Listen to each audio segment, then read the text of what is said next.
Matapos ang ilang buwan ng hearing, yes, resulta ng pagkaso ni Rita Daniela sa aktor and comedian na si Archie Alemania inilabas na nga po ng korte.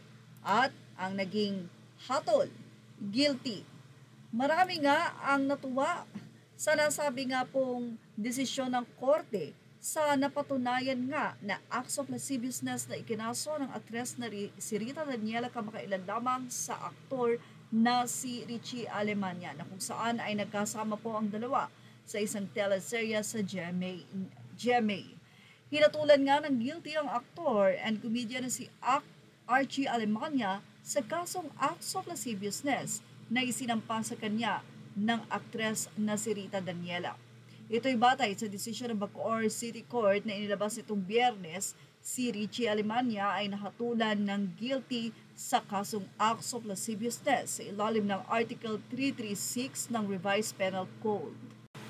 Ang aktor ay nahatulan ng indeterminate penalty na may minimum na 1 buwan at 1 araw na aresto, mayor hanggang maximum na 1 taon at 1 araw na pagkakakulong. Inatasan din si Alemania na magbayad ng 20,000 pesos bilang civil indemnity at 20,000 pesos bilang moral damages sa complainant.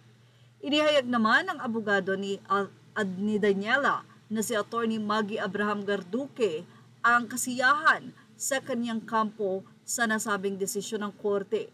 Aniya, of course, we are very happy with the decision. Rita fought and she attained justice. Yan ang naging pahayag ng magaling na abogada. Sa reklamo ni Daniela, sinabi niyang hinalikan at hinawakan siya ni Alemania sa masiselang parte ng katawan at nagsabi rin ito ng mga inappropriate remarks pagkatapos ng isang parte noong September 2024. Halos 1 taon din ang inabot ng nasabi nga pong kaso at ng hearing ni ito. Well, ano po mas sa inyo sa nasabi nga pong resulta ng pagkakaso na ito ni Rita Daniela?